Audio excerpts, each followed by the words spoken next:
$5 million, I'll get 20% of the company. If it's worth $100 million, I get 1%.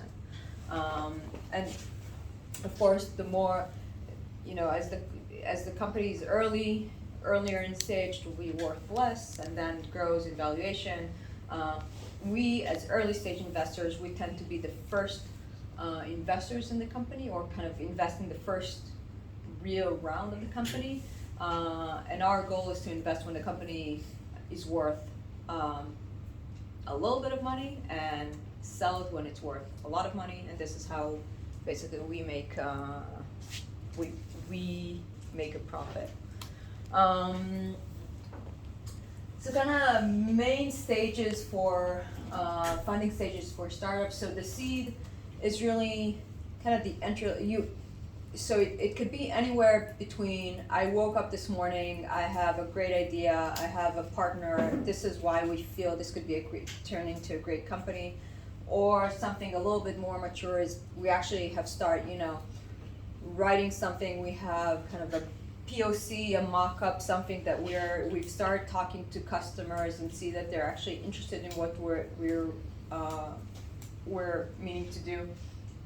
But the seed is really the first real money that comes into the company. The goal for it is to allow you as founders to start building your company. What it means, start building your company, hire the first people, write your first kind of version, beta, POC, call it whatever, start working with customers. So not necessarily have them pay, but at least have someone say, you know what you're working on is really, really interesting. It solves a problem for me. If it would be robust, if something, I'm willing to pay X amount of dollars for it annually. And if they're actually paying you, it's even better. Kind of the next stage is, you'll often hear people refer to it as the A round, or the B, A and B rounds, or what we call early stage. So the company has done something, right? It has hired a team. It has started working with customers. They already know there's they're onto something, but they need to grow it, right? They need to hire more people. They need to start marketing. They need to build a sales team. They need to traveling, to other places in order to meet their customers. Although COVID has really helped, and now everything is done over Zoom. Let's say 3-4 years ago, you would start your company, probably as soon as you would get funding, you would have started going to the US, start meeting customers. Now I have companies and CEOs who haven't left Israel once to meet a customer since COVID, and they're selling great. So it's actually COVID has really helped foreign companies kind of align the playing field with US companies.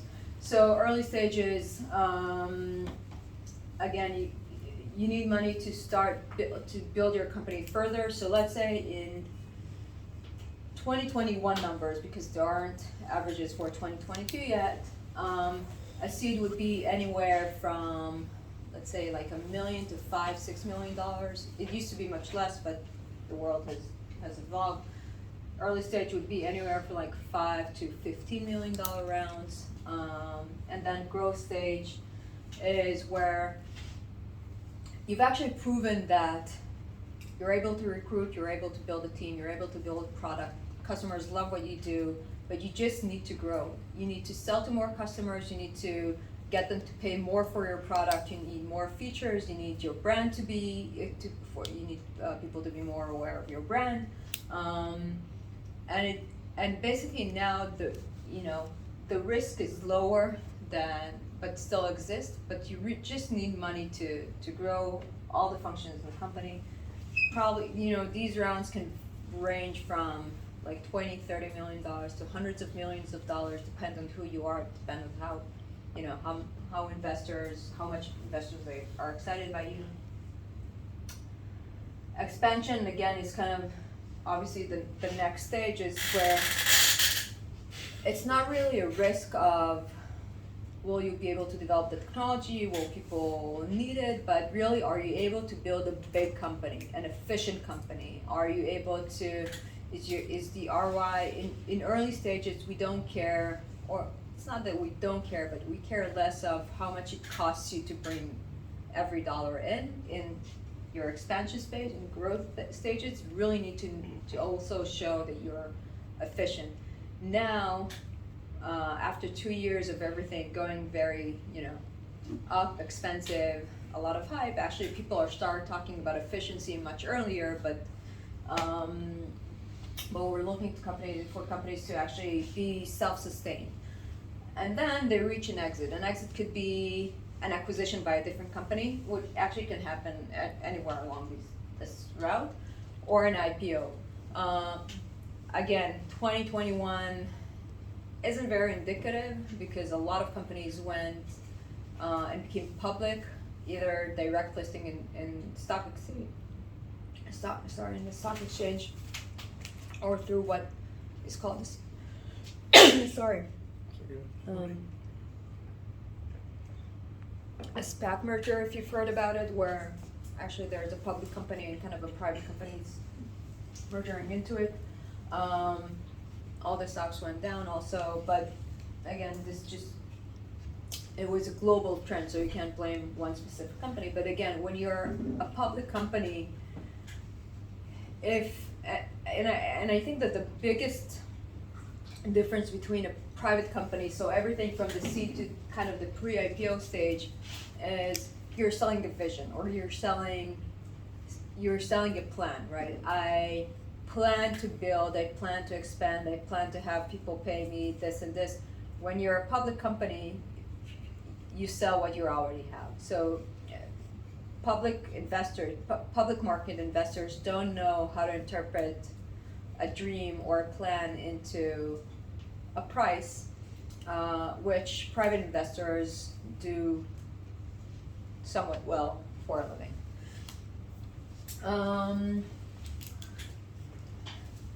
So you decided to raise money. Who can you raise money from?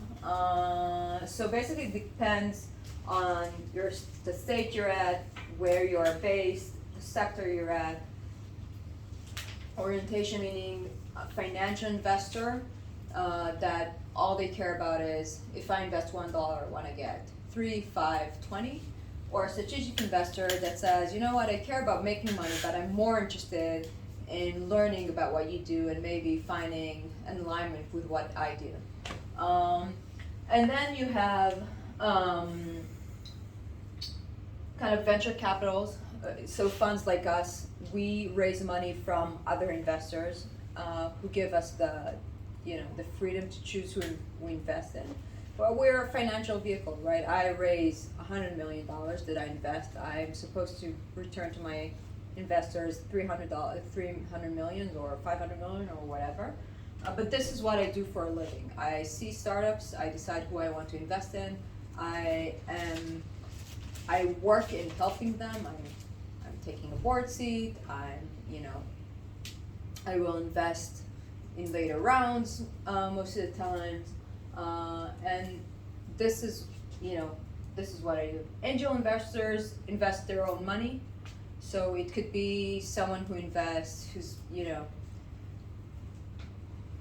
and then actually angel investors are varied. So it could be someone who has been very successful in the startup and tech ecosystem and is actually a very